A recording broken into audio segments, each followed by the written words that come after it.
Welcome to Black Unquiet Minds, the podcast that amplifies the voices of individuals from diverse backgrounds as they bravely share their stories, struggles, and hopes for a better future. I'm your host, Marius Lancaster, and in each episode, we delve into the depths of intersectional identities and the challenges faced by those living in America. Today's episode is particularly special as it features a guest who holds a unique place in my heart, my beloved grandmother, Margaret Lancaster. Margaret Lancaster is not just any grandmother. She is a matriarch of our family, a keeper of our traditions, and a living repository of our family's rich history. But what makes today's conversation truly intriguing is the opportunity to peel back layers of her life story and delve into the uncharted territory, uncovering new family history along the way. As we sit down with Margaret, we'll not only hear about her incredible life journey, but also explore the stories she's collected over the years, stories that have shaped our family's identity and continue to inspire us. So join us as we embark on a heartfelt and enlightening journey into the past, discovering the hidden gems that have made our family the remarkable tapestry it is today. Grandma, welcome to Black and Quiet Minds. Thank you. So I have to ask, I've always loved that there's a lot of family photographs often placed around your house, and family photographs hold hidden stories.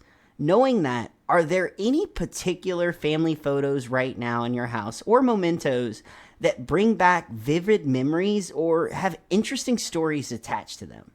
Oh, yes, I have plenty of them, especially with your dad and your aunt, because they were just the cutest babies and just so smart and just the best kids. Never really gave me any real problems. Once your dad didn't want to go to the store for me, and he was playing baseball at the park. So when I called him home to go to the store for me, he didn't want to go. And I was like, well, that's not very nice. So I was like, well, I hope you know that God doesn't like ugly. So when he went back to play baseball, something happened there and he broke his arm. Oh. So that cut that baseball playing short and we ended up at a hospital. Mm-hmm. And ever since then, he never wavers anything I ask him to do, and he always wants to do things for me, bless his heart. And I just love him for it. But he's always been a good child. Him and Sean never gave me too many problems. And as far as pictures of my brothers and my mother and father, we just always kind of live sort of like the Bunkers. If you've ever seen Archie Bunker. No, I'm a bit younger, so I guess I'm going to date myself here. No, I can't say that I remember too much about Archie. Yeah, well, anyway, he was just rough going as a father to Gloria and them. Mm-hmm. But they were very family oriented, and we did so many things as a family growing up. My dad always took us to the parks. We always had family reunions, barbecues. And I tried to instill that same thing over from my life to my kids' lives. Mm-hmm. And so as they were little, we always used to go to the family reunions. I haven't been there for quite a while since I've had my strokes. Gotcha. But thank God I'm doing good enough to get around. So I just thank God for that, because I still know who you are. I know your dad. And so many of my friends now have gone on, and the ones that are here are having those early dementia problems. And I always pray to the Lord, if I forget everything else, please don't let me forget my kids. Because that happened with my mom. When she was in the hospital, one time we went to see her, and she always called Gerald one of her brother's names, Clyde. Mm-hmm. And she would know people from 20 years ago, but she wouldn't know us. And boy, that just really wiped me out. I couldn't understand that. So I hope I don't have to go through that. No, absolutely. And I mean, just understanding that you did go through a stroke some time ago. Two strokes some time ago, I'm sorry. Yeah. You are moving and doing so much better. Like, even just being able to pick you up today and bring you over into the studio, like, it really does bring joy to my heart just to see how much you're doing better.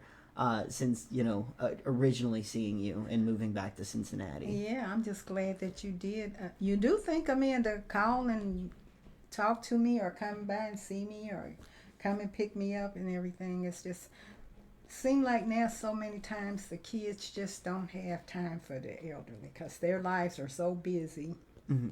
They just don't have time to even pick up a phone and just say, hey, how you doing? I always say, well, you don't have to be on the phone all the time. Just always check on your people, Mm-hmm. especially the elderly, to make sure they're okay because so many people don't have that nowadays. So I'm so blessed to have so many grandkids that somebody's always calling grandma or coming by to see me. Oh yeah. And it's just the greatest feeling in the world to know that somebody still cares about you.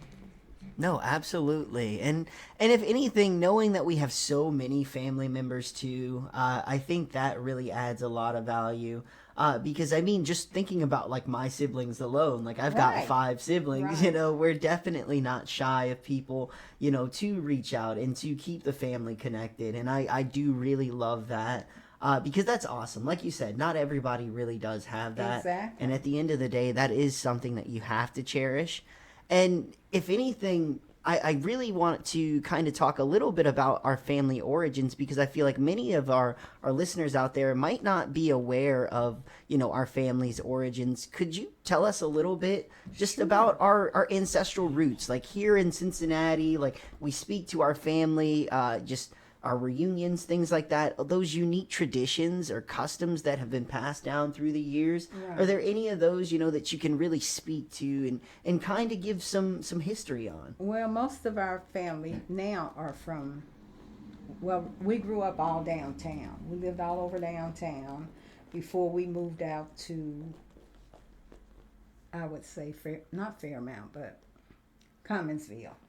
And then from Commonsville, we went to Walnut Hills Mm-hmm. and North Fairmount. But the last place we stayed at the longest was in Barn Hill, which is where your dad and them grew up. And my mother and them was from the South. My mother and my father were both from the South. My dad was from Woodland, Alabama, and my mother, I almost said Huntsville. It wasn't Huntsville. God, I forgot the name of her. Crawfordsville, Georgia. Oh, gotcha. I had to think of it. So once we came north, we just stayed up here. Mm-hmm. And the only other place that I lived that I can remember anything about was Cleveland, Ohio. Okay. We once lived there before we settled down completely here in Cincinnati. Gotcha. But most of my relatives are, all your older uncles and aunts and things were all from the South and came north, and everybody just stayed up here in the north and congregated mostly downtown. And that's where we all lived most of our lives, at downtown, for anybody to start moving out to the suburbs. No, it's really interesting just kind of hearing about where our family decided to settle, especially hearing that, you lived in Cleveland for a little bit and then decided to come down to Cincinnati. If anything, I'm a little jealous you lived in Cleveland, only because I've gotten to, go out on the lake, ride out on the boats, things like that. I can't say I would be doing the same with the Ohio River down here, I but wouldn't either. yeah, I do love the lakes up there in Cleveland, but it's just awesome to kind of hear just how much you've been able to move around and see a bit. I know myself, I've lived in Cincinnati, I've lived in Athens, Ohio, and I've also lived in Columbus. Yeah. But I'm kind of limited in that scope that I really haven't seen much outside of Ohio, especially when I think about, our roots and where our folks came from down south. I'm able to visit, my mom and my dad down in Harvest, Alabama every once in a while. Right. But even past that, like getting to kind of seeing those places where we're from originally. Well, it's a bunch of back roads, I'll tell you that. Yeah, but even getting to know those stories about those back roads, like what roads. happened on those back roads. Well, that's where a lot of our family lived, on the same road. It would be like, they say we live next door, but that next door was a long little walk across the rocks and pebbles and dirt and everything, and it was like one would live there and then one would live maybe down about 5 or 6 other places. Or they might be at the beginning of the road. Somebody else may be way down at the other end of the road. And they had animals and everything. You know, they did their own farming and everything. Okay. Now, when you say animals and doing their own farming, Yeah. like, what type of like farm They had animals? all kinds. Well, as far as my dad, they had all kind of animals like cows, bulls. They used to have a pet bull. He said that they would just go up to the fence and whistle for that would come charging up for them. To them. Yeah, it's just as the city boy that I see myself as, it's hard to imagine. I guess a few generations back there being some livestock in our family. Yeah. That's just wild to think about. Like those are that was the best food down there though. Now I can believe that. Yeah. That I could certainly believe. They had all that stuff fresh. They did their own meat and plants and things, so vegetables and I don't know. I don't even know if your dad would remember when he probably was about 3 or 4. He probably won't remember, but one time my parents took him to Woodland, Alabama, to my dad's oldest brother's house. And they had pigs and everything, and the little piglets, one of them got out and was charging at your dad, and he was flying down the road.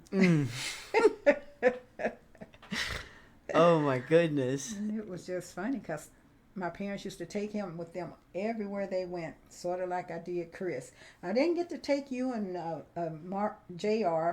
because y'all were always, when you were little, always out of town most of the time. Mm-hmm. Well, not you, but oh yeah, I know Brittany and Brittany and when Dad Eric was in the them. military, Yeah, he was out so and I about. didn't get to spend as much time with you guys as with them when they were little. Mm-hmm. And so when we would go to Texas to visit them, me and Sean, it was just a lot of fun. But yeah, the South is where everybody, I think almost all black people originated from the South. Yeah. A lot of them just don't either know or remember or maybe didn't go back to visit. But we have such a large family all over the world that we kind of been everywhere because of the family reunions. Because each city and each state would have it every year. It would go to the next city or state. Mm-hmm.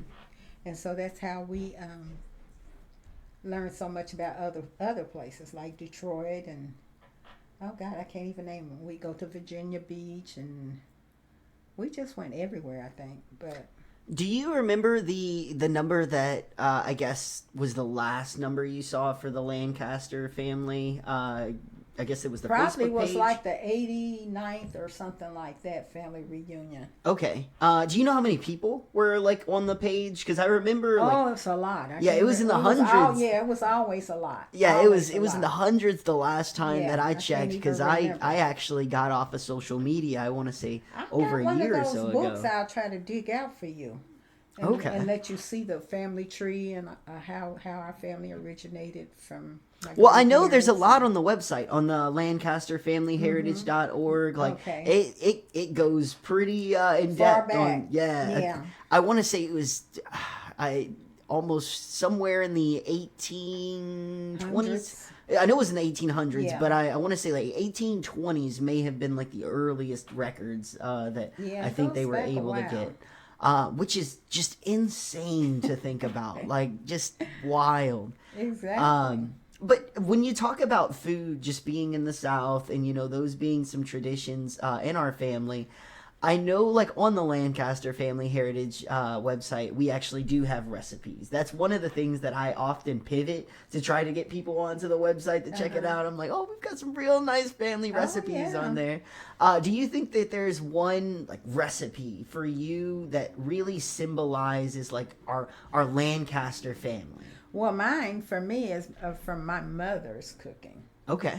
And she loved to bake, so I learned how to make homemade rolls from her. So I love that tradition. Okay. That's my best favorite one. Okay. That pound cake, sweet potato pies. All that kind of stuff. I was going to say, I know the sweet potato pie goes back pretty far because my dad, he will not ever let me forget about a sweet potato pie. My mother could make anything taste good. She really cooked everything. I don't do half the cooking my mother did. I used to cook a lot, but Now Grandma hardly ever cooks. I cook when I get a taste for something now. Okay. And I'll go crazy if I don't get it. I'm almost like a pregnant woman. If I don't get that exact food, I'm going crazy until I get it. Oh, goodness. So I'm basically that kind of cooker now. Okay. Just most of the time, your granny do a lot of peanut butter sandwiches. No, no shame in that. I was gonna say I do a lot of those myself. I do a lot of peanut butter, cereal, all the stuff I really wouldn't eat when I was younger. Okay. Because I didn't have to.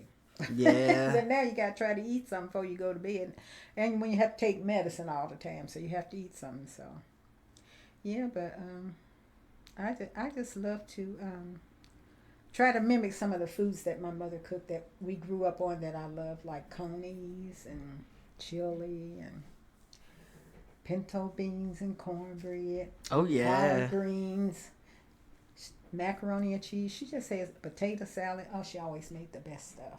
Mm-hmm. And I can get close to it, but I tell the kids, I was like, oh, you think that's good? That's nothing. I say it's close to my mom's, but it's nothing like my mom's actually. Gotcha. But you get used to your own cooking after a while. Yeah, that does happen. And everybody say, oh, the kids think you cook so good. I say, well, what kid don't think their mother cooks good? Because that's what they grow up on. They have to think it's good. Oh, yeah. Oh, no. So, I guess as we uncover, more about our family history today, is there anything you hope future generations will really be able to take away from our family story and our legacy? I hope that they all see how much it means to have your family in your life and to stay close with each other. Mm-hmm. I always tell your dad now that if they grow up and grow apart, don't keep up with each other, I'll come back and hunt them after I'm gone. Oh, goodness. Because it's just the two of them. Oh, yeah. And I have some cousins that are not so close. They're close, but not as close as I think they should be for the two of them. Mm-hmm. It's just the two sisters, and one now has the early Alzheimer's. She's in a nursing home, so that's one of the people that we go see. We haven't been in a while now since she moved way out by Mount Carmel or Batavia or somewhere. Oh, like that. okay. Yeah, I've got a couple of friends out in Mount Carmel. So I know exactly the area. We don't go out there as much, but when she was down on wait a minute, where I live at? On Red Bank. On Red Bank and Madison Road, we used to go, me and my cousin Maybelle used to go down there and visit her every week. Oh, really? And like if I barbecued, I would take her a plate, and just to give her some holiday food and stuff. So oh, yeah. I still talk to her, but I don't go out to that area because nobody goes out there that much anymore, not even her sister. Mm. And I always tell her sister to call me when they're going to go, so maybe I could ride with them to visit Audrey. But yeah, I just hope that everybody picks up on that. It is so important to stay close to your family. People just aren't as family oriented as we were as kids with our family, to me. I guess, hearing that, do you have any, speculations or any ideas as to why that might be? I just think that everyone is so busy in their own lives. Everybody works certain hours, and people just don't have as much free time, I guess, as they used to back in the day. Mm-hmm. Because look at what you're doing when you're not at work. Oh, yeah. It feels like I'm working when I'm not working. Yeah, so everybody seems to have something that they're doing that they're so busy doing that they, I guess, don't have time to even think. Well, how long has it been since I spoke to so-and-so or seen them? Mm-hmm. Like us older people that lay around have nothing to do, our minds is constantly going. It's like, let me call so-and-so and so-and-so. I haven't seen them in a while. But I don't think that it's because they don't love their family. I just think they're just feeling like they're too busy. No, gotcha. I had a similar conversation with a buddy of mine just surrounding volunteer work and why we feel like a lot of folks don't volunteer anymore. I'm a huge advocate for going out, volunteering. I go to my local cat clinic all the time to go volunteer. I was just there earlier today. But it's been posed and it's even been shown that a lot of folks aren't volunteering. And, we're wondering, why that is. And people say, well, I'm busy. I don't have the time, things like that. But it's just one of those, it's another form of losing, Touch with other people. touch with other people, Yeah. touch with their community. It's just very easy to disassociate Right. when you're just kind of going in the day to day, waiting day by day. I think people are just in a certain lifestyle that most people do their volunteer work at their churches. Mm-hmm. And so they have their church family, people that they know and trust. And the world has just gotten so dangerous now that a lot of people just don't want to go out to certain areas and certain places that they're unfamiliar with. Oh yeah. So, If anything, knowing that there has just been so much aggression out yeah, there in the world, exactly. towards different demographics, just in different areas. Everybody is pretty much on edge, and Yes. it does make it feel like it's safer to be at home. Exactly. But then you lose that connectivity that you have with other folks. You lose that community. So it's hard, balancing that very real and that very warranted fear that some people have, Yeah. but also with the lack of, connecting with others and the lack of actually engaging with folks that make up your community. Exactly. Because I just think that as you go and you hear the news and see so much happening around in different neighborhoods that may be close to you, may not be close to you, or with people that you don't know, but it's just so many things going on that's so dangerous that people just don't want to venture out. Yeah. I know I don't go out like I used to. I used to go out and just go all over the place and never think about anything happening, and now it's always in your mind, and there's so much hostility toward the young people and the old people that it makes people leery of going out. I know we used to not go out at night. I was like, well, unless I was with your dad or my daughter or somebody that's close to me, you with somebody that you associate with all the time and going places, and you would go and you don't think about anything happening and nothing does, but it's just scary to think of how we used to do. I used to be out to 1, 2 in the morning and think nothing about it, just lollygagging about my business, visiting different people and just having fun. But now it's just hard to go out and have fun because you're always on edge everywhere you go.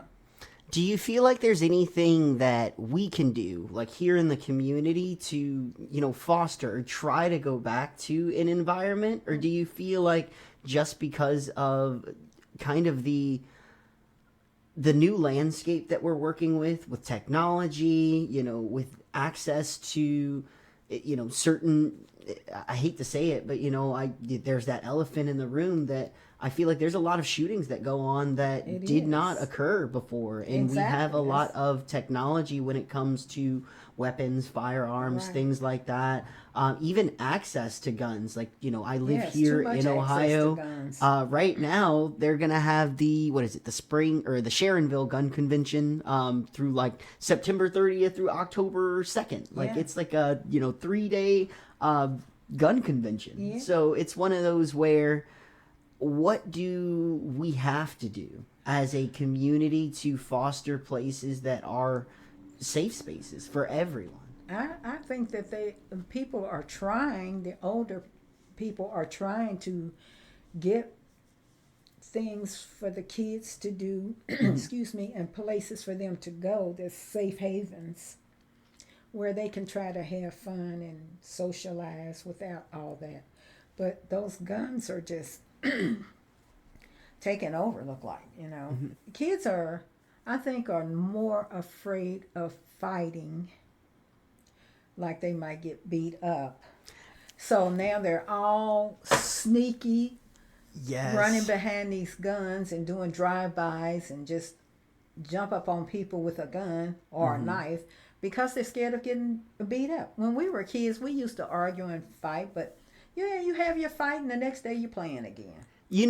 That like quote there really harpens back, and you might laugh when you hear it, and I'm starting to giggle because I actually had this conversation maybe 2 or 3 times within the past 3 weeks. One time with a teacher who was like advocating for kids to like bully each other, but he was just like not bullying like they're doing cyberbullying, things like that. Right. But he's like, we actually need kids to like fight. Like a kid needs to punch somebody in the face. Learn like how these to kids fight. they don't understand that. And it does sound bad to like ever say that you should like harm a child or things like that. But when I think about how I grew up, and I've been in fights, I've been suspended, things like that. But we did live in a time where, yes, you might get into a fight, you might get suspended, something like that might happen. But at the end of the day, there's a Friday quote from the movie Friday. That's right. You lived another day. You live to fight another day, right. and it's one of those those ass whoopings will teach you things. Exactly, and that's what we need to. We need that to bring back to the kids and things. Because that's what it is. They're not used to that type of thing, and they see all this stuff on TV, and they see the older people in their generations that's what they learn. Mm-hmm.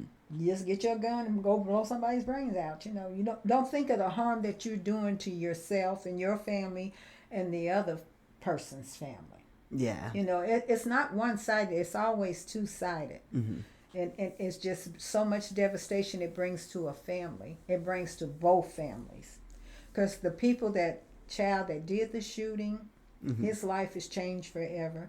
The person that passed away from the shooting, their family's life is changed forever. Mm-hmm. And so it's just so much destruction in the world today that people just don't think of it. They don't think. They just act. They don't think. People don't think. People are not living spiritually now, People used to care about kids and older people. Now they don't seem to even care about themselves. So if they don't care about themselves, they don't care about anybody. Mm-hmm. And that's just seem like the type of world that we're living in right now. Yeah, and I think that's very true. Like, there are a lot of folks out there that genuinely just don't care about themselves. Right. And if you don't care about yourself, like, there is no way that you're going to care about anyone else. Exactly. So knowing that, I guess, how do we shift the narrative to make it so that kids start to care about themselves again? I think that families have to, mothers and fathers have to think more about their kids than them trying to party. There's people having kids so young and they don't want to be old. And I used to say the same thing. I used to say, listen, okay, you can start having these kids if you want to, but don't expect me to be sitting at home rocking no babies on my knee. Because I wasn't in that place then. Yep. But then once the kids came along, well, it's kind of different after you get that first grandbaby. Yeah. It's such a great experience. I always say, it's just terrible sometimes to me that you can't just skip motherhood and go straight to grandparenting. Because it's so different. You've had so much experience with your kids. Yep. You learn patience and everything. And so you have a lot more patience with the grandkids. Oh, yeah. And you just want to do more things with them than you. Well, I'm not going to say that than I did with my kids, because me and my kids grew up together. Like, we would go roller skating, swimming, just everything, We just had so much fun. And I think people really need to go back to that, taking more time with their kids, loving on them. I say spoil them to a certain extent, but don't overdo. Sometimes I think as black people, we overdo because we never had anything. And we just want our kids to have everything. Oh, yeah. And sometimes that is the worst thing that we're doing to them. Mm-hmm. Because as they grow up, they expect that. They think that you are obligated to do things for them. Oh, yeah. So instead of them earning things, we just give them to them. No, exactly. I mean, we were just talking a little bit ago about, having that conversation of if you want it, you need to go work for it. And it makes a better experience for the child for later in life. Oh, it has paid dividends. Makes them appreciate their money and learn how to spend money and appreciate what they have. And it's really cool, just like, thinking how that, like, logic has been passed down, from yourself, like, to, my dad, to myself, like, and I'm hoping to pass that same logic down. So it's one of those where it's amazing to just see how it continues to pay generations. Families are linked. Oh, yeah. It shows how that linkages in there. As you may have heard people say somewhere along the line, somewhere in the family, there may be a missing link. Mm-hmm. Somebody that didn't pick up on all the other stuff that the other 5 kids out of 6 may have. Oh, yep. We call them the missing link. Oh, I gotcha. But like my brother, I think he was a missing link. Okay. Because he's a little long in the tooth now to be doing the things that he's doing right about now. Goodness. So I'm just so proud of all you guys that y'all are with the program and know how to experience life and live it the right way. Oh, yeah. But people just, I don't know, families just don't go to church together like they used to. And it's just so many different things. We weren't allowed to go out and go to movies and just to other people's houses to play or do anything if we didn't go to school and we didn't go to church. If you was too sick to go to school or you was too sick to go to church, well, you was too sick to do anything else in my parents' home. Oh, yeah. So I think that's a good policy to have, too, for kids to know that they can't just play sick today and think, praying the angel come and say tomorrow, okay, you will go out and play. No, right. That don't happen. No. Well, Grandma, you know what? This has been very enlightening. And again, I cannot thank you enough. I feel like thank you enough. Your stories and insights have enriched not only my understanding of our family, but also the hearts of our listeners. Your wisdom and your memories and your unwavering love for our family have shown through every word. And as we close this episode, I want to express my deepest gratitude to you, Grandma, for sharing your life, your experiences, your cherished family memories with us, because it's a reminder of the power of storytelling and how it binds generations together, bridging the gap between our past and our future. To our listeners, thank you for joining us on this journey of discovery. Remember that your family's history is a treasure waiting to be explored. And I hope this episode has inspired you all to embark on your own quest to uncover the stories that define your family's unique legacy. As always, I've been your host, Marius Lancaster. Thank you for listening, and until next time, stay curious, stay engaged, and never stop seeking the truth.